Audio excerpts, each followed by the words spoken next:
Praise the lord. ఆత్మీయ జీవితాన్ని బలపరచుట కొరకు ఒక చిన్న మాట మన బైబిల్లో చూసినట్లయితే అపోస్తుల కార్యములు 16వ అధ్యాయం 25వ వచనంలో ఒక శ్రేష్టమైన మాట ఈ విధంగా వ్రాయబడి ఉంది. ఏమని అంటే, అయితే మధ్యరాత్రి వేళ పౌలును సిలయు దేవునికి ప్రార్థించుచు కీర్తనలు పాడుచు ఉండిరి. ఇన్ జీసస్ నేమ్ ఆమేన్.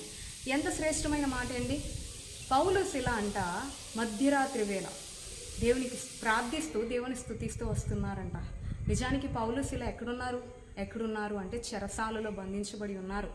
యేసుక్రీస్తు నిజమైన దేవుడు, యేసుక్రీస్తు సత్యమైన దేవుడు అని సువార్త అనేక మంది ప్రజలకి వెల్లడి చేస్తూ ఆ ప్రజల జీవితాల్లో స్వస్థత కార్యాలు, అద్భుత కార్యాలు, ఆశ్చర్య కార్యాలు వీరు కూడా జరిగిస్తూ ఉండగా అక్కడున్న ప్రజలు, అక్కడున్న రోమియోలు ఏం చేశారు అంటే, ఈ ప్రజలు వచ్చి ఈ మనుషులు వచ్చి, ఈ యూదులైన ఈ మనుషులు వచ్చి మా ప్రజల్ని పాడు చేస్తున్నారు అని అక్కడున్న వారందరూ ఏం చేశారంటే వారిని ఈడ్చుకొని పోయి, పౌలు శిలని ఈడ్చుకొని పోయి వారికి చాలా దెబ్బలు కొట్టి చెరసాలలో వేసి వారిని బంధించారండి. అటువంటి కష్ట సమయంలో, అటువంటి వేదనలు, నొప్పులతో, దెబ్బల చేత నొప్పులతో ఉన్న సమయంలో కూడా ఈ పౌలు శిల ఏం చేస్తున్నారు అంటే మధ్యరాత్రి వేళ, అదేదో నార్మల్ టైమ్స్లో దేవుని స్తుతించడం, దేవునికి ప్రార్థించడం కాదండి.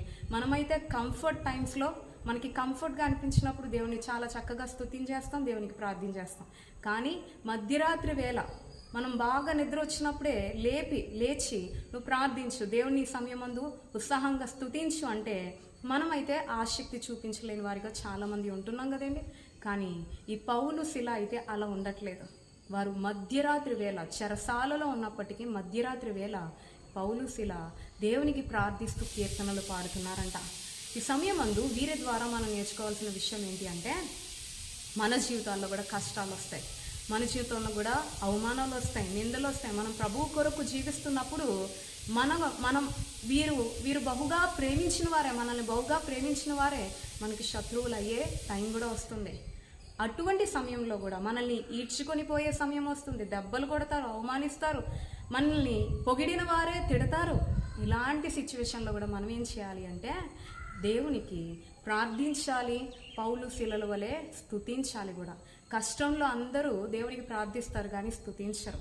కానీ మన కష్టంలో కూడా మనం ప్రభుకి ప్రార్థించి స్తుతించే వారిగా కూడా ఉండాలి. అంత భక్తి జీవితంలో మనం ఉండాలని ప్రభు ఆశిస్తున్నాడు. సో ఈ సమయం అందు వింటున్న మీరు పౌలు శిల వలె దేవుని ఎల్లప్పుడూ స్తుతించండి, కష్టంలో కూడా దేవుని స్తుతించండి, దేవునికి ప్రార్థించండి. అటువంటి గొప్ప కృప ప్రభు మీకు నాకు ఎల్లప్పుడూ దయచేయను గాక. ఆమేన్.